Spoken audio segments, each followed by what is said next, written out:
স্বাগত জানাচ্ছি আন্তর্জাতিক সংবাদে। শুরুতেই থাকবে সংবাদ শিরোনাম।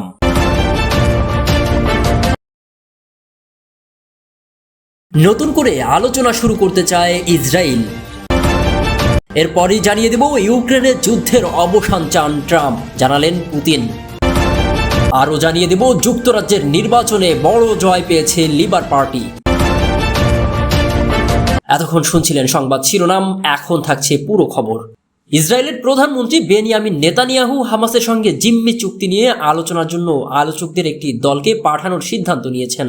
বিবিসির খবরে এমনটাই জানা গেছে। মার্কিন প্রেসিডেন্ট জো বাইডেন চুক্তি নিয়ে এই অগ্রগতিকে স্বাগত জানিয়েছেন। মে মাসের শেষের দিকে বাইডেনের প্রস্তাবনায় গাজা যুদ্ধবিরতি পরিকল্পনায় সাড়া দেওয়ার একদিন পর এমন ঘোষণা দিলেন নেতানিয়াহু। গাজা যুদ্ধবিরতি চুক্তিতে হামাসের সর্বশেষ সাড়া দেওয়ার বিষয়টি পাবলিকলি প্রকাশ করা হয়নি, কিন্তু একজন ফিলিস্তিনের কর্মকর্তা বিবিসিকে জানিয়েছেন বাইডেনের করা প্রস্তাবনায় পূর্ণ যুদ্ধবিরতির দাবি জানায়নি হামাস। মার্কিন প্রশাসনের একজন জ্যেষ্ঠ কর্মকর্তা বলেছেন হামাস তার অবস্থান থেকে বেশ কয়েকটি উল্লেখযোগ্য বিষয়ে সম্মত হয়েছে। বৃহস্পতিবার 4 জুলাই বাইডেন এবং প্রধানমন্ত্রী নেতানিয়াহুর মধ্যে ফোনে কথা হয়, যেখানে জিম্মি এবং যুদ্ধবিরতি আলোচনার উপর জোর দেওয়া হয়েছে বলেও জানিয়েছে ওই কর্মকর্তা। বুধবার 3 জুলাই হামাসের রাজনৈতিক নেতৃত্ব বলছে তারা মিশর এবং কাতারের মধ্যস্থতাকারীদের সঙ্গে একটি চুক্তিতে পৌঁছানোর লক্ষ্য নিয়ে করা আলোচনার বিষয়ে জানাতে তাদের সঙ্গে যোগাযোগ করেছে। শুরু থেকে এখনো পর্যন্ত হামাস গাজা যুদ্ধে অবসান এবং গাজা থেকে ইসরায়েলি সেনাদের পূর্ণ প্রত্যাহারের দাবি জানিয়েছে, কিন্তু ইসরায়েল বলেছে তারা হামাসকে নির্মূল না করা পর্যন্ত যুদ্ধে শুধুমাত্র সাময়িক বিরতি নেবে। এদিকে রাশিয়ার প্রেসিডেন্ট ভ্লাদিমির পুতিন বলেছেন তিনি বিশ্বাস করেন রিপাবলিকান প্রার্থী ডোনাল্ড ট্রাম্প ইউক্রেন যুদ্ধের অবসান চান, কিন্তু নির্বাচনে জয়লাভ করলে কিভাবে তিনি এই যুদ্ধ শেষ করবেন সেই বিষয়ে তার পরিকল্পনা তিনি জানেন না। বৃহস্পতিবার 4 জুলাই কাজাকিস্তানে একটি আঞ্চলিক নিরাপত্তা সম্মেলন শেষে এক সংবাদ সম্মেলনে কথা জানান পুতিন। আগামী 5 নভেম্বর যুক্তরাষ্ট্রের প্রেসিডেন্ট নির্বাচনে জয় পেলে তিনি দ্রুত ইউক্রেন যুদ্ধ শেষ করবেন। এই বিষয়ে সাংবাদিকদের প্রশ্নের জবাবে পুতিন আরও বলেন, প্রেসিডেন্ট প্রার্থী হিসেবে ট্রাম্প ঘোষণা করেছেন তিনি ইউক্রেন যুদ্ধে বন্ধ করতে চান। আমরা এটিকে অত্যন্ত গুরুত্ব সহকারে নিয়েছি।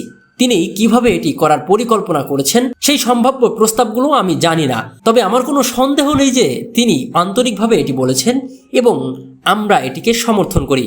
ট্রাম্পের 2 প্রধান উপদেষ্টা তাকে যুদ্ধ শেষ করার একটি পরিকল্পনা উপস্থাপন করেছেন, যাতে ইউক্রেনকে বলা হয় শান্তি আলোচনায় বসলে শুধু ইউক্রেনকে আরও মার্কিন অস্ত্র দেওয়া হবে।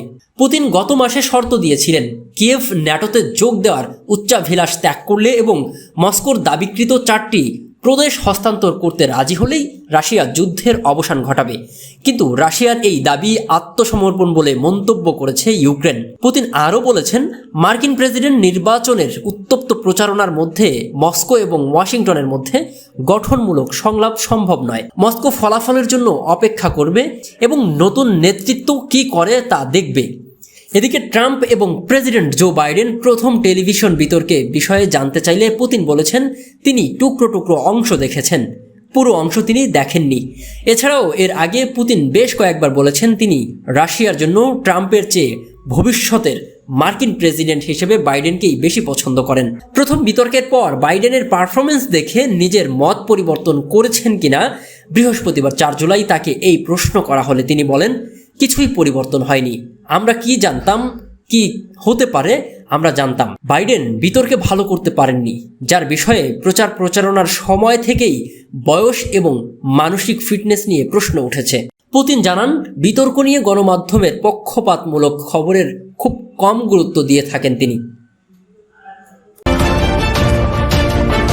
যুক্তরাজ্যের সাধারণ নির্বাচনে লেবার পার্টির ব্যাপক জয় পাওয়ার আভাস দিয়েছে বুথ ফেরত জরিপ। বৃহস্পতিবার 4 জুলাই এক প্রতিবেদনে এই তথ্য জানিয়েছে সংবাদ মাধ্যম বিবিসি। প্রতিবেদনে বলা হয় দেশটির পরবর্তী প্রধানমন্ত্রী হতে পারেন দলের নেতা কেইর স্টারমার। নির্বাচনে লেবার পার্টি 410 আসনে জয়লাভ করবে বলে আশা করা হচ্ছে। অন্যদিকে কনজারভেটিভ পার্টি পাবে 131টি আসন। সোশ্যাল মিডিয়াতে স্টারমার জানান, প্রত্যেককে যারা আমাদের জন্য ভোট দিয়েছেন এবং আমাদের পরবর্তী লেবার পার্টিতে আস্থা রেখেছেন তাদেরকে অসংখ্য ধন্যবাদ। 2001 সালের পর যে এটি সবচেয়ে ভালো ফলাফল যুক্তরাজ্যে। 2024 সালের মে মাসে প্রধানমন্ত্রী ঋষি সুনাকের আগাম নির্বাচনের ঘোষণা দেওয়ার পর বৃহস্পতিবার 4 জুলাই যুক্তরাজ্যে সাধারণ নির্বাচন শুরু হয়। যুক্তরাজ্যের পার্লামেন্টে 650টি আসনের স্থানীয় সময় সকাল 7টায়, বাংলাদেশ সময় বেলা 12টায় শুরু হয় ভোট গ্রহণ। চলে রাত 10টা বাংলাদেশ সময়ে, যেটা রাত 3টা পর্যন্ত। নিরঙ্কুশ সংখ্যাগরিষ্ঠতা পেতে যে কোনো দলকে এককভাবে 326টি আসনে জয় পেতে হবে। এবারের নির্বাচনে ক্ষমতাসীন কনজারভেটিভ পার্টির ভরাডুবির আশঙ্কা করেছে বিশ্লেষকরা। অন্যদিকে বলা হয়েছে সংখ্যাগরিষ্ঠতা পেতে পারেন বিরোধী নেতা কেইর স্টারমারের দল লেবার পার্টি। এর আগে ব্রিটিশ গণমাধ্যম টেলিগ্রাফের এক জরিপের উপর ভিত্তি করে বিশ্লেষণে বলা হয়, হাউস অব কমন্সে বর্তমানে যাদের 365টি আসন রয়েছে, ক্ষমতাসীন দল হয়েও তারা এবার মাত্র 53টি আসন পাবে। পার্লামেন্টে 650 আসনের মধ্যে লেবার পার্টি পাবে 516টি আসন। এমনকি নিজের আসনেও হেরে যেতে পারেন ঋষি সুনাক।